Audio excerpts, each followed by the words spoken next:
What's up, everybody? This is Karak with ACG Gaming. Sit on back. Let's discuss the tangential. Let's discuss the shallow. Let's discuss things that barely matter, like Cyberpunk reviews. Just kidding. Sit on back. We're going to discuss Cyberpunk reviews. We're going to discuss Medal of Honor, the new VR version, basically eating up your entire hard drive with its install size. We'll talk about other different parts of gaming news as well. This is the Gaming News Show where I try to cover the news as I can, as well as a bit of more in-depth coverage of each of the news stories at the end. So you can sit around for the starting and you can leave and absolutely ruin my YouTube video retention, or you can watch the entire thing. Either way, also make sure to check out the video on the channel about winning a PS5 or an Xbox Series X. Subscribers can win. Go check out that video. If I don't link it, I apologize, but go check it out, or you can go to my Twitter and I have all the steps there. Let's begin. So Cyberpunk reviews came out this morning, and to say that they are all equal and everybody agrees would be an understatement. I'm just joking. But seriously, stepping back and looking at it, this is a game that on OpenCritic is at currently around 91 or 90 average, 97% recommended by critics. Now, a lot of people might actually think that's a little bit low, especially when you sort of tie up the expectations for CD Projekt Red and Cyberpunk, a game that's been announced for 7 years. I would agree with that. One thing that is a little worrisome as well is that most of the time, not all the time, but most of the time, these scores actually go down. However, you guys know me, these numbers don't mean much to me at all. And there's a very specific reason why, and we're going to see a lot of that in some of the reviews that I discuss and the situation around it. And that's that those numbers really aren't a good reflection of what people are experiencing, whether high or low. There are a lot of problems with people reporting bugs in a game, and this game has a lot of them. What I mean by that is they don't really know how to do it a lot of times, and they'll state it. They're pretty open about it. They're like, listen, if it's this, if it's that, if the performance is dog shit, I don't really state that kind of thing in my review. So you can get a 10 out of 10 for a game that is sort of woefully all over the place when it comes to FPS, where I think some people would want that to be reflected in the score. Ignoring that for a second, let's discuss 2 or 3 of the oddities with the reviews, and then we'll jump in. The first oddity, B-roll footage only for the review. That's pretty much unheard of. B-roll footage being the professional footage done by the company, whether it be trailers or supplied B-roll footage. Now, understand something. B-roll footage in a review isn't unknown. I've been asked to occasionally use B footage for specific levels after a certain level. So let's say a character dies and is replaced in the main game by somebody else. Those kind of things could happen. You could have a Gears of War situation where I definitely had that request of me to use some B-roll footage. Some, by the way, not all. And any of these big story games, anything like Uncharted, where maybe they don't want you to see one of the characters you can play for a moment, or Last of Us 2, those kind of things aren't necessarily unheard of. B-roll footage only is unheard of. B-roll footage only is really unacceptable, because what am I going to say in my review? Sup, everybody? Graphics are up first. Man, these old trailers look fucking good. Like, none of that makes any sense. Ignoring that for a second, B-roll footage, again, required. When you talk about performance, we will get to that in a second, but I also want to state PC-only coverage was allowed. No console coverage was allowed. That means if you reviewed the game, you were only able to cover the PC version. I can see why this possibly changed my own ability to review the game, because I do cover multiple different platforms, and when I was asked originally to cover it or what my thoughts were for covering it and have talked to various people, it was like, this is sort of what I want to do, blah, blah, blah, and that began to fall apart. And I can sort of see why that is now, because they weren't really going to allow any kind of console footage at all. And certainly when it comes to B-roll, I wouldn't have done a review anyway. There wouldn't have been anything to show. So you wouldn't have been able, especially with like B-roll, you don't even know if they're going to be able to have a really good snippet for sound, music, and voice that hasn't been heard 1,000 times. And that's not a really good reflection, even if you're talking about situations that aren't connected to the actual video. Now, it is easier if you use B-roll, because you wouldn't even have to prove you got anywhere in the game. You could just use their B-roll and be like, yeah, I loved it, and get a bunch of hits on your YouTube video or on your website. But for me personally, it doesn't make a lot of sense, and I've heard other people say the same thing. I wouldn't have reviewed it, and I hear other people are holding off their stuff. And this is the next oddity. They're holding it off till Wednesday, where you can do reviews with your footage. Now, I can't tell you exactly why all this is. To me, I would simply say, hey, listen, we don't want these poor reviews coming out with bugs and not able to show you what we want to show you. So it's going to be a day one review, which can suck. But honestly, if those day one reviews are good, that's great. If 2 days prior, those reviews are terrible, those won't usually get fixed. That's the honest truth, guys. a lot of people won't go back and re-review a game. And if these technical bugs, some of which I'll read to you, are this profound, you're definitely not going to want to do it, because a lot of those bugs would require various different types of gameplay and a lot of time to clear up. Lastly, let's talk about the patch versions. This has been completely confusing to everybody, including myself. There were communications, supposedly some people are saying there were communications last week that they were playing the day one patch and that it was confirmed they were playing the day one patch. Now we're sort of assuming that might be a day one patch, because Fabian Moreau Dahala, I'm sorry if I pronounced that wrong, CD Projekt Red's PR, was asked about all of the bugs and stated they are not playing the day one. A bunch of issues reviewers encountered and reported have been fixed already. Some are part of this update. I think some of these make a lot of sense, especially the number of bugs that somebody may or may not get. Game Informer, this was Andrew Rainier. He gave it a 9 out of 10 and said it's an open world you can get lost in and continue finding new things to do. That was sort of one of the snippets, and I appreciate Reddit putting this together and Open Critic also putting this together for sort of their snippets that they cut out.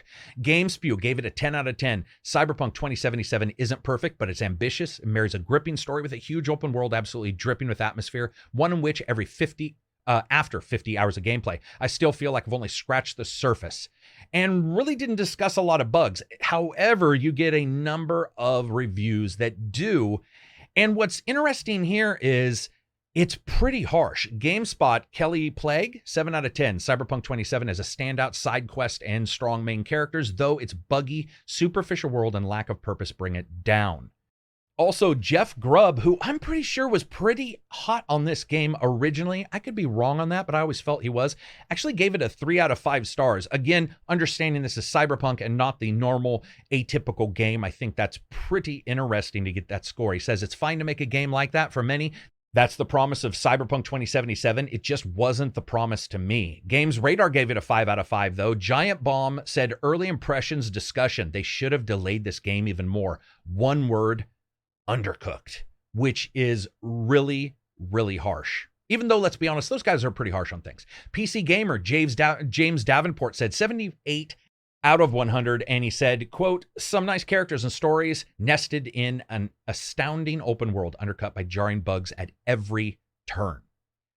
So here's the thing. We're looking at this situation, 91%, probably expecting it to go down a little bit, and a lot of bugs and just an incredible amount of confusion. I think when we look at this, regardless of what we get out of this game, because some of us are going to love this game, including myself, we'll see how that goes. Some of us may hate it, but I think when we look at it, we can all sort of agree that this just was handled incredibly poorly from start to finish in this last, let's say, 6 to 9 months. And it does, I think, call into question, should this have been a situation where the delay was a delay that was pushed back even farther to allow for all of this to come together and come to fruition? Because certainly we're talking about a situation where if there's a day zero patch to fix the extraordinary number of bugs that some people have been experiencing, which you can see that all over the place, you would think that just a couple more days might make sense, even if that couple more days is still right when or just barely prior to the actual release itself. Next up, I want to hit on this. Medal of Honor Above and Beyond requires 177 gigabytes of storage, and this has been brought up by various different people to sort of indicate as these games get larger and larger that there will be a storage issue. Now, I'm one of the first people to tell you that I don't necessarily care about the size of the storage that a game requires. And what I mean by that is I understand that whether it be uncompressed audio or better textures, there's various reasons why we will be seeing an increase on this. Now, you're also looking at various technologies that are supposed to clear up some of these issues. For example, your smart delivery on your Xbox, where you may not get super high resolution textures if they can't be played by whatever system you're playing on. And I get that. And so I certainly do get the worry about 177 gigabytes of storage. However, I think when you look at larger VR games, because this Medal of Honor Above and Beyond is a VR game, it does make a bit of sense to me, especially because of how a VR game displays and what they might need to do and sort of what they might need to fill up the VR game when it comes to textures. And again, when it comes to audio and all that kind of stuff, not understanding exactly where they're coming from. It could be something where they're just like, hey man, we're not even going to worry about any of this kind of stuff. But Another thing to remember is that that's actually not the full size. It's going to require 340 gigabytes of storage to download it and get it all together and unpack it. This is something you sometimes see on various different systems where they sort of require more data because it's going to come in a compressed area and then it's going to be expanded out. It's going to be written to your hard drive and then that will be removed. But we do know 177 gigabytes of storage when all of the extra is cut out and to play the game. One other thing that is sort of worrisome about this is a lot of times games sort of have a tendency to bloat with each patch. So I could see 177 gigabytes as not actually being the number or even close to the number that we end up at. And for news, we'll keep it short at that. I think this is an exciting time, whether we come out of all this and you're disappointed with how Cyberpunk turns out or you're not. At least for me, when we look at these kind of situations, it does teach many people sort of how to go forward and make decisions, even if it's PR people looking at the situation and saying, you know what, this should not be how we handle our game, or it's reviewers looking at something and saying, hey, you know what, we should do this a different way. Or maybe it's they're like, hey, man, this actually worked out. And in the end, all these scores flesh out and we move on from there. Who knows? I just firmly believe it's going to be a part of discussion for a long time, which is sort of unfortunate because I think it would have been much cooler to talk about the game. This is something that I want to do with the walking the walk. And a lot of people have asked me, they're like, oh, if you're not getting a review code, are you not doing those things? No, of course that's my plan is always to cover those in whatever way I can, including a walking the walk, especially if I like the game. A lot of people don't seem to realize that with Origins, for instance, I wasn't in love with, and I actually did a walking the walk for it. People have a tendency to not really understand that you don't have to absolutely hate on something and never cover it again. Never really understood how that comes up, but it is something where that black and white way in which a lot of gamers like to sort of pretend the world is, they get stuck and they don't really realize that there's a lot of, I think, interesting discussion that can happen in the gray areas of gaming, in those games that you like but don't love, or that you love because of some uniqueness to them, or you dislike but you still understand why other people may really enjoy them. So Cyberpunk, to me, and those reviews, hey, this is the way it goes. I don't think, and this is something I stated a while ago, I just don't think it was ever going to equal a lot of people's sort of anticipation. And now we'll have gamers being able to play it and they'll be able to battle it out in forums where they think they're winning in battles.